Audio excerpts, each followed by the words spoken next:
last week, the bulk of my content centered on pounding the Zohran Mamdani button for the algorithm. I make jokes of this. Yeah, I do it because it's good for the algorithm. I understand that, but I also love Zoran and I love what he represents, not just for New York City politics, but for national politics as a whole. We have an out and about Democratic socialist running to be the leader of the largest city in the country. I understand Bernie Sanders is very prominent. I understand that AOC is very prominent online as well, but neither of them have the same level of power as Zoran does in New York City. Again, this is the biggest city in the country times two. This is twice the population of Los Angeles. This is equivalent to like the fucking what? I don't know, the population of Denmark. What's the population of Denmark? Population of Denmark is approximately 6 million people. More people live in New York City than fucking Denmark. This is like country leadership, small country lead. This is a small country leadership position, but a massive responsibility nonetheless. In the aftermath of his victory, and really all throughout his victory, we've seen an outpouring of, or an influx of billionaire funding, of course, Republican critique, which all amounts to like, oh my God, socialism bad. Zoran is an Islamic fundamentalist because he's a Muslim. He wants to tackle affordability, but that's fucking silly, even though Donald Trump ran on tackling affordability for the entirety of his campaign and thus far hasn't delivered fucking any of that. We're going to get to the billionaires a little bit later, but Joe Suckborough made a point on his show to say that this type of rhetoric resonates with people. I mean, this was after the rally Zoran did with AOC and Bernie, but literally the title of this video is "There is a lane for populist Democrats to run in and win," which is very much true. If you guys do not like socialism, I got bad news for you. Socialism is becoming more and more favorable in the United States, and not like the nerdy, not the fucking nerdy definition of socialism, but a reorganization of the economy that is more equitable and more compassionate towards the working class. Remind you, Zoran is not even technically a socialist. He's a democratic socialist. He is at the most a little bit left of Bernie Sanders, but he's not talking about the abolition of the United States of America as an institution. His most radical policy is a fucking 2% tax on millionaires. His most radical policy is government-run grocery stores, both of which exist in other places outside of the United States. Like the wealthy are taxed more in other countries than they are in the United States. There are government-run grocery stores in the fucking United States already. Holding his support, House Minority Leader Hakeem Jeffries has finally endorsed Democratic nominee Zohran Mamdani to be the next mayor of New York City. Jeffries announced his backing on Friday, less than 2 weeks from the general election. Early voting began in New York City over the weekend, with a massive number of people casting ballots. Over 164,000 voters checked in on Saturday and Sunday. That's a five-fold increase from the opening days of early voting back in 2021. Last night, Mamdani was joined for a rally by two of the biggest names in the progressive movement. Senator Bernie Sanders of Vermont and Congresswoman Alexandria Ocasio-Cortez of New York were both there. The New York Times described the large-scale event as more typical of a national campaign than a local one, with nearly all 13,000 seat full in this stadium in Queens. Lisa, in your latest piece on last night's rally, you write about how Mamdani's victory could be a huge boost for democratic socialism in America. You wrote this: Mr. Sanders, Ms. Ocasio-Cortez, and their Democratic Socialist allies in elected office have crafted legislation, pushed Democratic policy to the left, and periodically driven the national political conversation. But I'm going to interject here because I disagree with the author of this article a little bit. Zoran, even in the unlikely event that he doesn't win, has already boosted democratic socialism in the United States because he's fucking relevant. He's leading the next closest candidate, the disgraced former governor Andrew Cuomo, by 20 points in the polls. This is a guy who is the favorite to be the mayor of the largest city in the United States. If you don't think that just that point alone inspires more Zohrans, I don't know what to tell you. Has never captured an executive position with as much power as the mayor of New York City. A decade ago, Mr. Sanders' come-from-behind presidential primary bid pushed Democratic Socialists from the fringes into the political mainstream.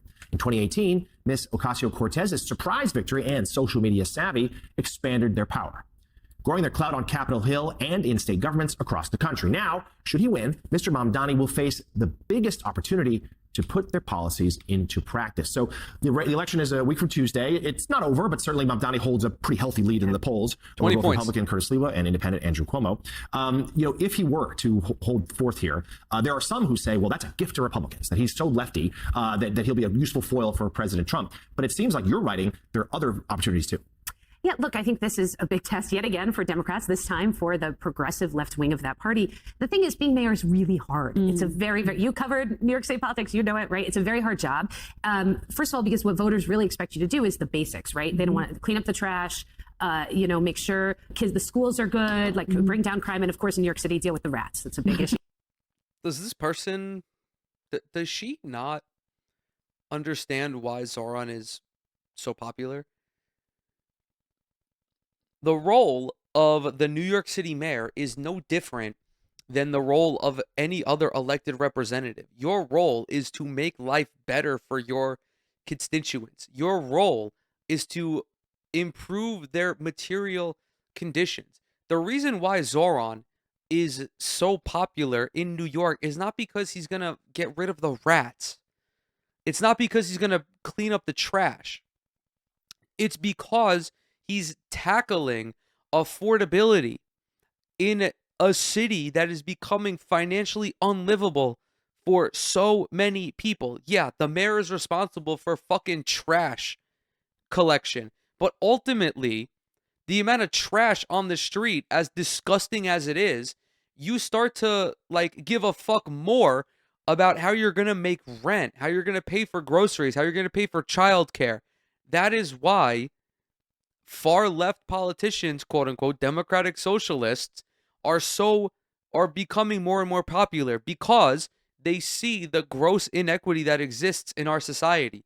They see working class people struggling to scrape by, and they are bringing real, concrete solutions to these problems. For all of us here, all the time. Undeniable. Yeah, Literal rats. Literal rats, Yes. big rats. I saw it at the school bus drop off this morning. Yeah. But on top of that, Mr. Mamdani has really made center to his campaign these very bold promises, these ideological promises of free and fast buses, of free daycare, and those have become really synonymous with his campaign. So voters are expecting for him to deliver on these things and run the city well. And on top of it, he has every Republican in the country ready to throw up any example that doesn't work out, to try to run against him in these midterm campaigns. So he's really going to be at a tough spot, and there's a lot at stake, not only for him and his political future, but really the political future of his entire movement. Yeah, though, it is important to remember, as Republicans freak out about how he's a communist, he's a socialist, he's this, he's that, he's the other. It's important to remember what Republicans, and you can look at the quotes, and I say this as a conservative, what Republicans were saying about Medicare and Medicaid as it was being debated in 64 and 65. Those were supposed to be socialist programs. Those are supposed to be communist programs. Now, see how many people in the MAGA base want their Medicare taken away. Those are socialist programs. Medicaid and Medicare is they're government-ran healthcare systems. That is inherently socialist. But guess what? Nobody gives a fuck about whether something is capitalist or not if it benefits them.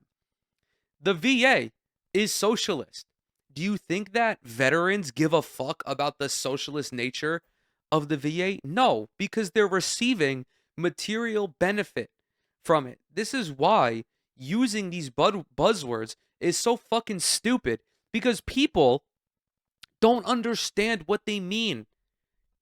And even people who cover politics and talk about the news and discuss current events, even they most of the time don't fucking understand what they mean. They just throw it out to discredit somebody, calling Zohran Mamdani a communist, even though, has he called for the entire abolition of borders and currency so that way we can all just exist in a classless, borderless, stateless society? Do you see how fucking dumb I sound when I say that? It doesn't matter what he is.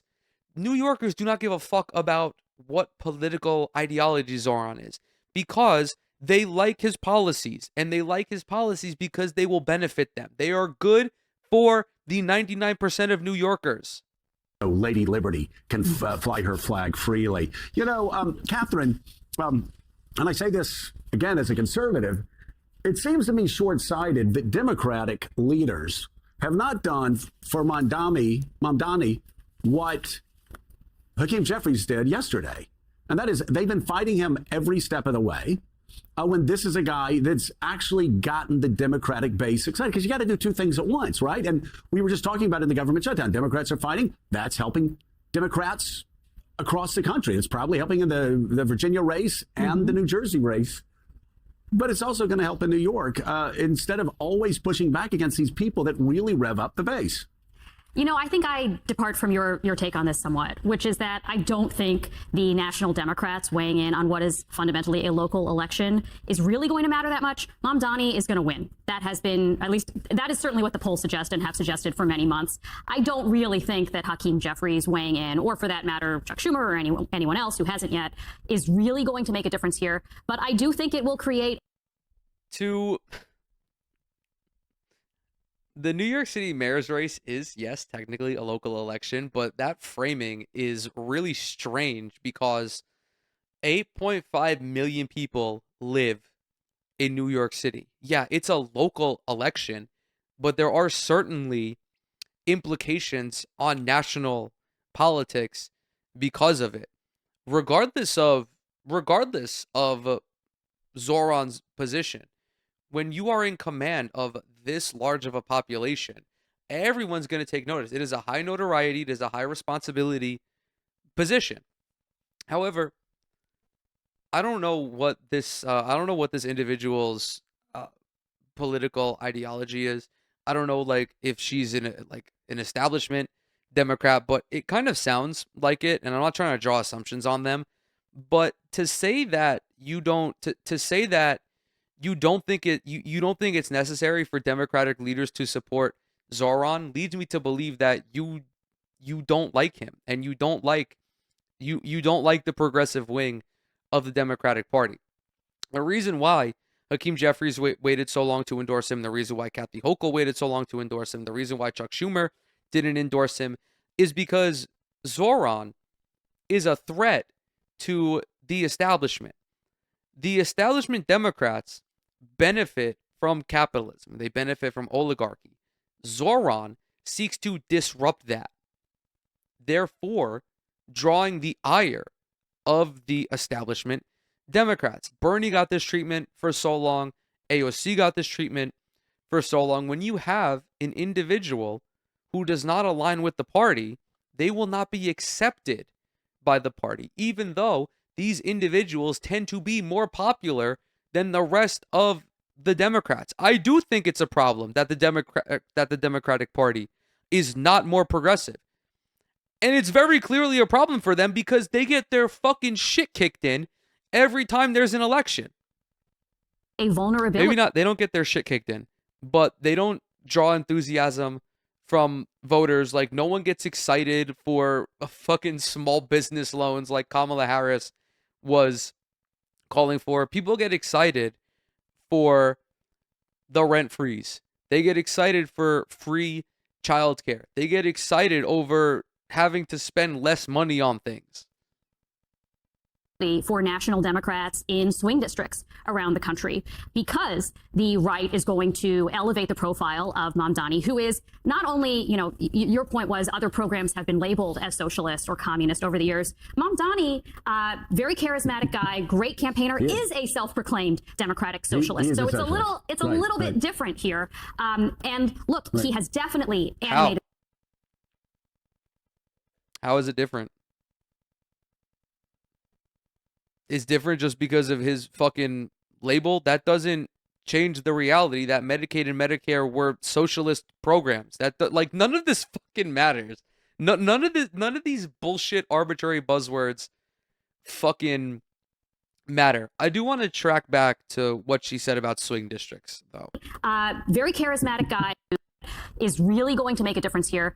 That is certainly what the polls suggest and have suggested for many months. I don't really think that Hakeem Jeffries weighing in, or for that matter, Chuck Schumer or anyone else who hasn't yet, is really going to make a difference here. But I do think it will create a vulnerability for national Democrats in swing districts around the country, because the right is going to elevate the profile of Mamdani, who is not only, your point was other programs have been labeled as socialist or communist over the years. Mamdani, very charismatic guy, great campaigner, is a self-proclaimed Democratic socialist. So it's a little bit different here. And look, he has definitely animated the base here in New York, but New York politics, I don't have to tell you, are very different, Joe, from politics in Ohio or even from the New York suburbs. So to me, yeah, except if I go to Ohio, if I ever find myself in Ohio and I go up to somebody and I say, hey, what do you think about free childcare?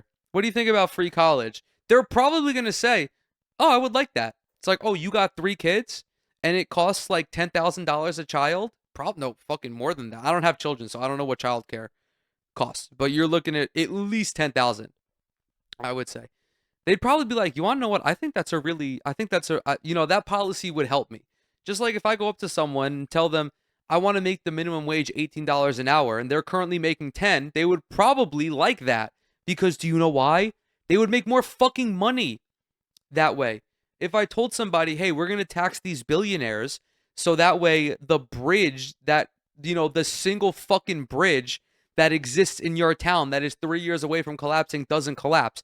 People are going to like that. This conversation, like what she's saying, is just flat out wrong.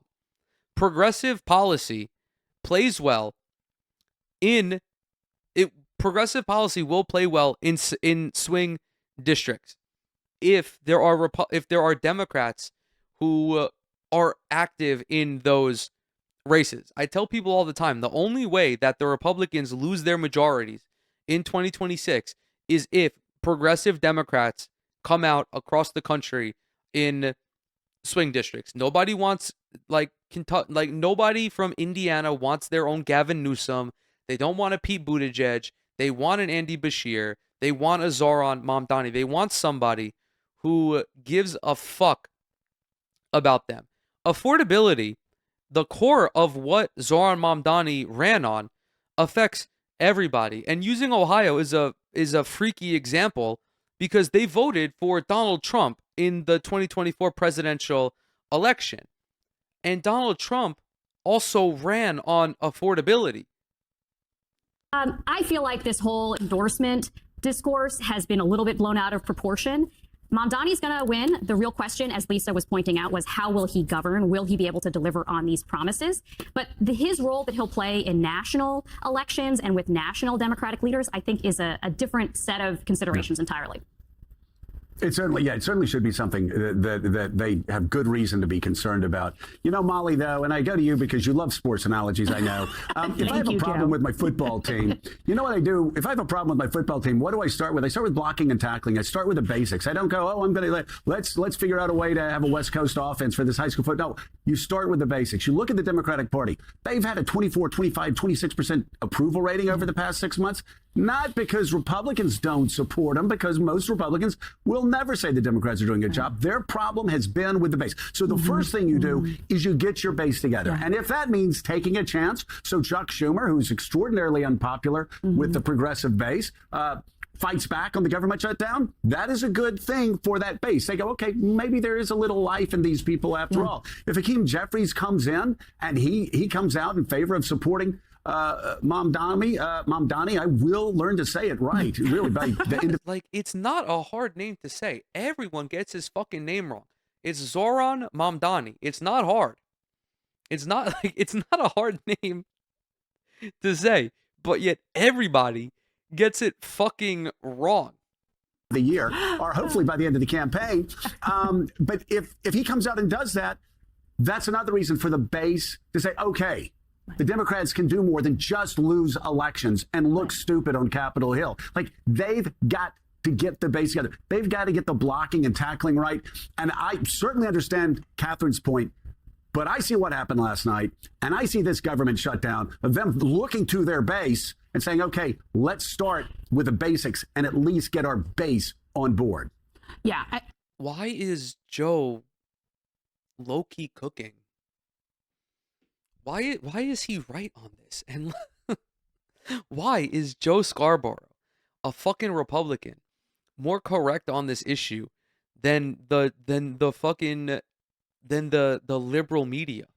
Yeah, if your base finds somebody exceedingly popular, you would be right as a political party to embrace that individual and to prop up more people like Zohran and to encourage clones of Zohran and AOC and Bernie. The rejection of that is just fucking stupid. I think you're absolutely right. I think that there has been, and we saw in the 24 cycle, there was a base problem. I mean, among other things. And these are popular proposals. So why can't you get populist energy? And that is a real question. And so I agree with woke Joe Scarborough, who believes that the Democratic base must turn out. Thank you so much. Yes.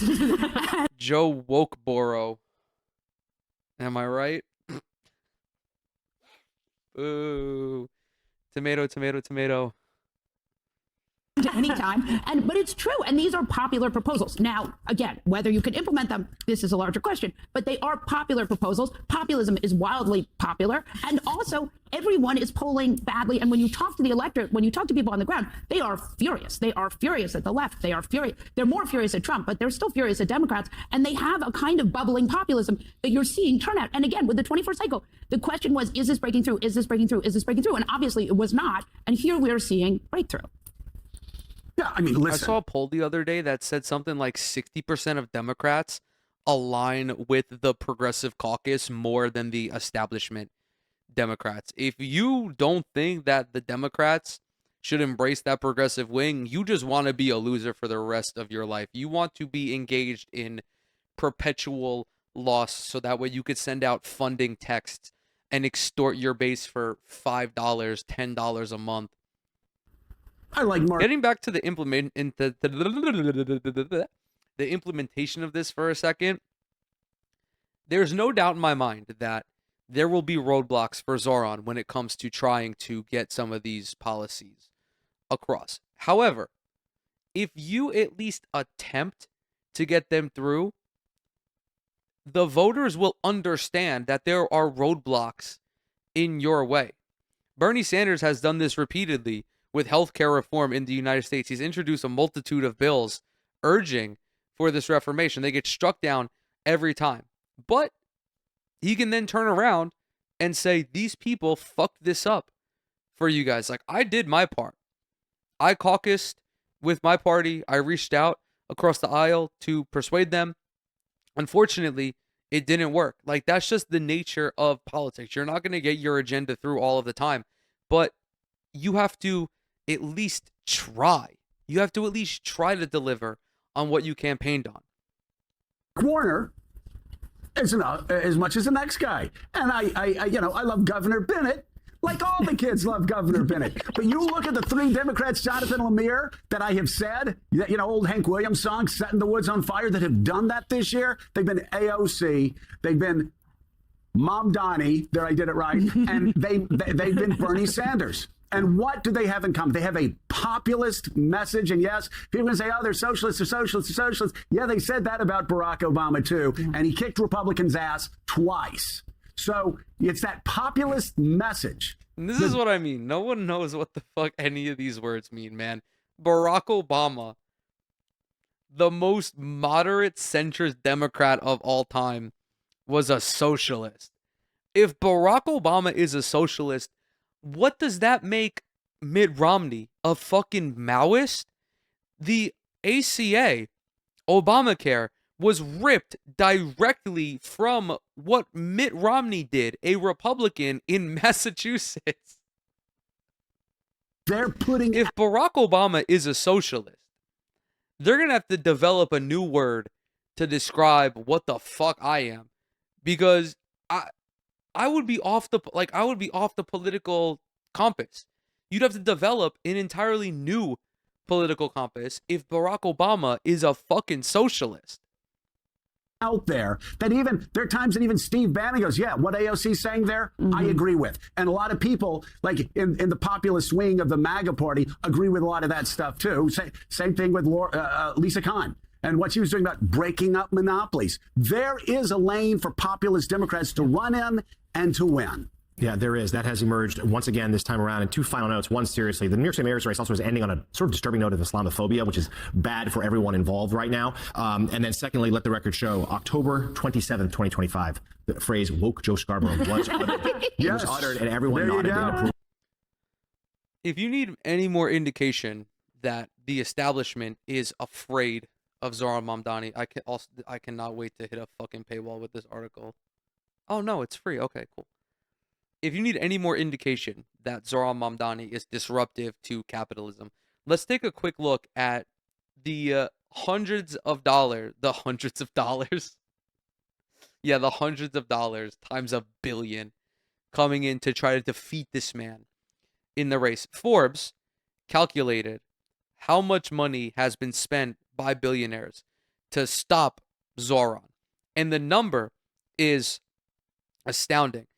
In all, these billionaires have donated $22 million to back opposition campaigns, flooding the airwaves and mailboxes of Big Apple residents with anti-Mamdani messages. Now, the unfortunate reality is a lot of these messages are just Muslim scary. They have no real way of tackling or criticizing Zohran based on policy, because these policies are overwhelmingly popular. They most recently, and by they, the New York Post, published an article saying that he met with one of the co-conspirators of 9/11, because he met with Siraj Wahaj, I think his name is. I apologize. He's a very prominent Muslim in Brooklyn who every mayor has met with leading up, but they twisted the facts of that story to paint Zohran as anti-American. First of all, Mr. Wahaj was not an unindicted co-conspirator of the 9/11 attacks. He worked at a mosque where several members of the 1993 World Trade Center bombing attended. There's a major distinction there. This gentleman himself was not involved in those attacks. He was an unindicted co-conspirator because he didn't fucking do anything. And of course, like, the New York Post is just flailing around trying to make this a story, and it didn't gain any traction because it's not true. But anyway, let's take a look at all of this big money going against Zohran. We begin with Michael Bloomberg, who has donated $8.3 million. Joseph Gebbia donated $3 million. This gentleman has a net worth of about $8 billion, courtesy of Airbnb. On X, he's Donald Trump's chief design officer. Nice has back Cuomo, called on Sliwa to drop out, and reposted another user calling Mamdani a terrorist. Of course, we love some rampant Islamophobia. We have the Lauder family, who founded Estee Lauder, donating $2.6 million. Bill Ackman, the failed tennis player, massive dipshit, as well, donated $1.75 million against Mamdani. The Tisch family, who own the New York Giants, donated $1.2 million. John Hessen family, $1 million. Daniel Loeb, $775,000. Barry Diller, $500,000. Steve Wynn, $500,000. Marcella Heimowitz, $400,000. Like, Reed Hastings, $250,000. These are massive sums of money that all of these wealthy assholes, all of these people are fucking billionaires. The lowest net worth individual on here is so far, it's the Fisher family, 1.6 billion. These people, we have Richard Kurtz, who's got $1 billion. So he's they're laughing at him for, not getting his money up. He probably can't even do a money spread. ironically, like these people, like Bill Ackman has $9 billion. Step out in some Gucci or something, bro. Step out in some Cartier. Let me see some YSL, like fucking $9 billion. Bill Gates ain't got no money. Bill Gates doesn't have any money. Have you ever seen Bill Gates do a money spread? He's got no Balenciaga, no Supreme, no Rick Owens. I love that Zohran has billionaires in a fucking chokehold. Reminder, the billionaires do not like you. They think that you're a fucking peasant. And they don't like Zohran because he's standing up for you. He's standing up for us fucking peasants. And that angers all of the billionaires. But do you know what's funny about this? I don't know how many of these billionaires live in New York City. Michael Bloomberg, it says, lives in New York. The Lauder family lives in New York, it says. A lot of these folks do live in New York. But none of them are going to leave if he gets elected. They're not going anywhere. They're not going anywhere. Anyone who tells you that the billionaires are going to flee New York City if Zohran wins is lying to you. They're sipping the capitalist Kool-Aid. They are not going to leave the most economically productive center on the fucking planet all because Zohran wants to tax them a flat 2% on their earnings. That's not going to happen. And I know it's not going to happen.